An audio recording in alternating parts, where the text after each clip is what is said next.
Mm-hmm. That happens all the time. Yeah, that's very common in this market for sure. What is it? The seller's interim occupancy form? Yep. And it spells out, they've got to get renter's insurance and they've got to keep everything in the same condition that it was in. So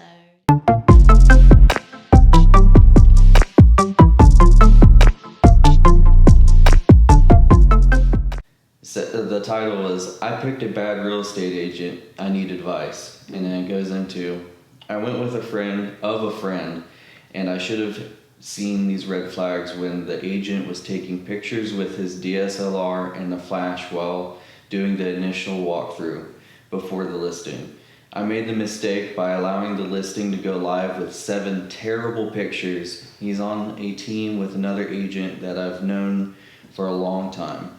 Anyway, I've asked the agent to at least put the pictures I have from when I was renting it out, since they're basically pro photographs. I feel like I messed up listing. The listing has been on the market for 5 days now, and it's only had 4 visits.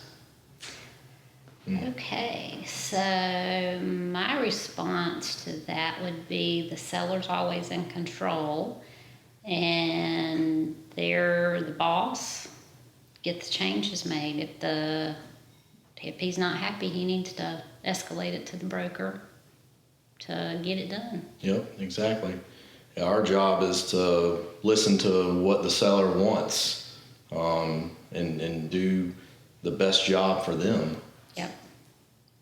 I think having really good photos is important in a listing too, because if you're in a place where you're seeing a lot of people doing relocations, then the photos are the only thing they can really go off of. Mm-hmm. If they're planning a showing, they're going to plan, 3 or 4 showings in that day, and that might be the only things they can plan for that day. Yep. They can't just drop everything and show up and go, oh, okay, this looks way better than the photos. Mm-hmm. It's not going to be even a thought.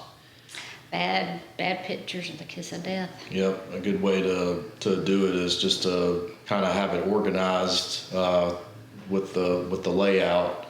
And so it makes sense to people that are looking at it. Yeah. And never take pictures of the toilet seat open. That's my pet peeve. Yeah.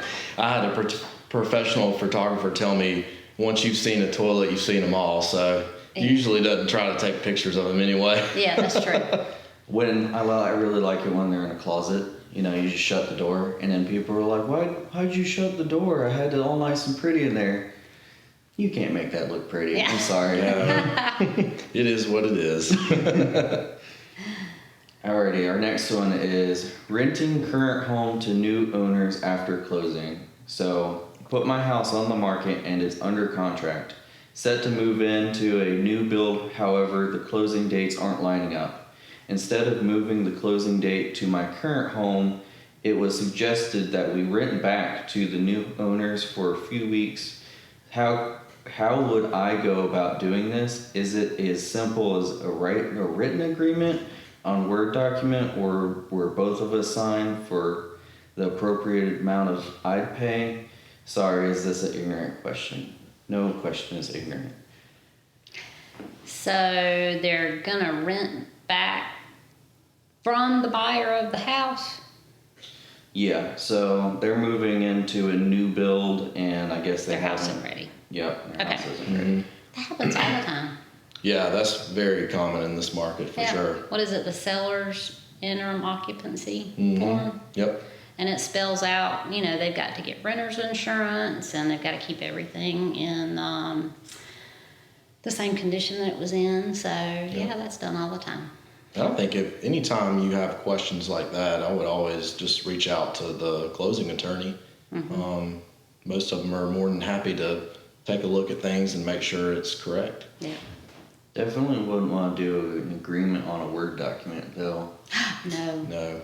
The realtor's always got a document. Yep. There's a form for everything. Okay. Inspection came back. What can we ask for? We want this house very much so. We knew there would be some things on the inspection because it's an 84-year-old house. Some of the items we would really need repaired, such as no GFI outlets in the kitchen, and the previous HVAC wiring is just exposed in the basement. Some other things we don't have mixed or we don't mind fixing, replacing, but they are high dollar things, such as garage doors needs replacing, basement needs waterproofing, balcony joists, etc. What is a reasonable request to the sellers? We offered $30,000 over asking for the house. Okay. You want to take it, Thomas? I think in South Carolina, we have the repair procedure. If that's the way that they were going, I'm not sure what state that is. Everything's different. But as of right now in South Carolina with the repair procedure, there's only certain items that the buyers can ask for that the sellers are required to fix. And those are the major systems of the house: plumbing, electrical, roof leaking, environmental, mold, and that sort of thing. With pertaining to that, that would be something that the agent would just have to decide what you can ask for, depending on, like I said, what state it is. What's the contract say? Mm-hmm. Exactly. That's all it goes back to is what's the contract say, and then from there, if they really, really love the house, I mean, they may have to do some things they didn't expect to have to do. My suggestion and what I normally do or tell my buyers is what are the most important things to you, and go from there. Instead of trying to put petty things on there, you're more likely to get several major things fixed than you are 20 little things. So. Yeah, like forgo the garage door and then fix the waterproofing in the basement, kind of prioritize. Mm-hmm. Exactly. Okay. And then the last one we have here is when to build. We are outgrowing our current house and would love to build in the future. What are the steps, things we need to do? Any helpful resources or tips on building? Completely new to everything. We bought our house 3 years ago this summer and now have 2 kids, so we need more room in the next few years. Okay. Well, I'd start looking at house plans Yeah.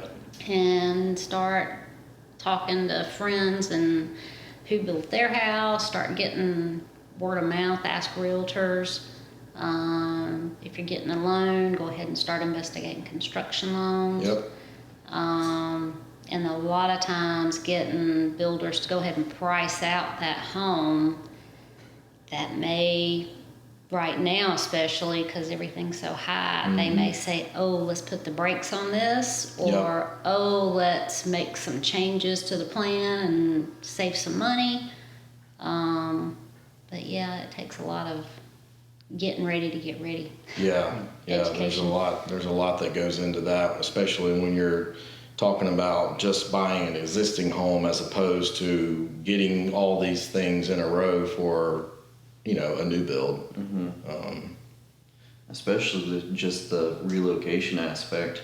You have 2 kids, what school systems you want them to go into? Exactly. Are you happy with the ones you have, or you want to change it around a little bit, maybe look at a new city? Yep. We always hope that we answer all your questions and are a resource here for you. So if you have any questions, reach out to us, message us, and we are happy to get you answers. Thanks for watching. Thank you.